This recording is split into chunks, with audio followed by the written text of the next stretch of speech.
Sebanyak 71 warga yang sebagian besar nelayan dan pemancing terjebak di dermaga setelah jembatan penghubung ke daratan putus diterjang ombak. Para korban sudah terjebak selama 24 jam dengan kondisi air minum dan makanan yang mulai menipis. Kepala Kantor Pencarian dan Pertolongan Jakarta, Desiana Kartika Bahari mengatakan 71 nelayan dan pemancing yang terjebak di dermaga Sukabumi, Jawa Barat akibat cuaca buruk akan dievakuasi dengan helikopter.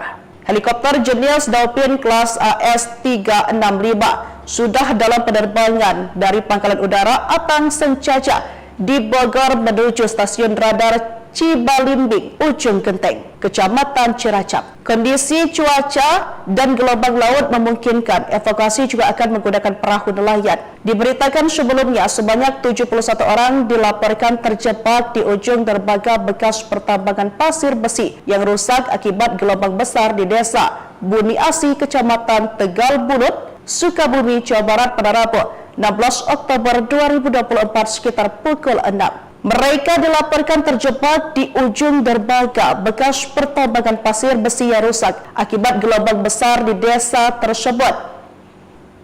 Dalam insiden tersebut, 4 orang terjatuh ke laut, 1 diantaranya berhasil menyelamatkan diri, sedangkan 3 lainnya dinyatakan hilang tenggelam.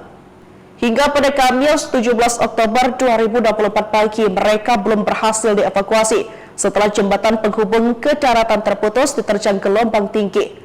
Keluarga dan kerabat para nelayan serta pemancing yang terjebak juga mulai berkumpul di sekitar lokasi. Bahkan beberapa dari mereka menginap di warung-warung tepi pantai.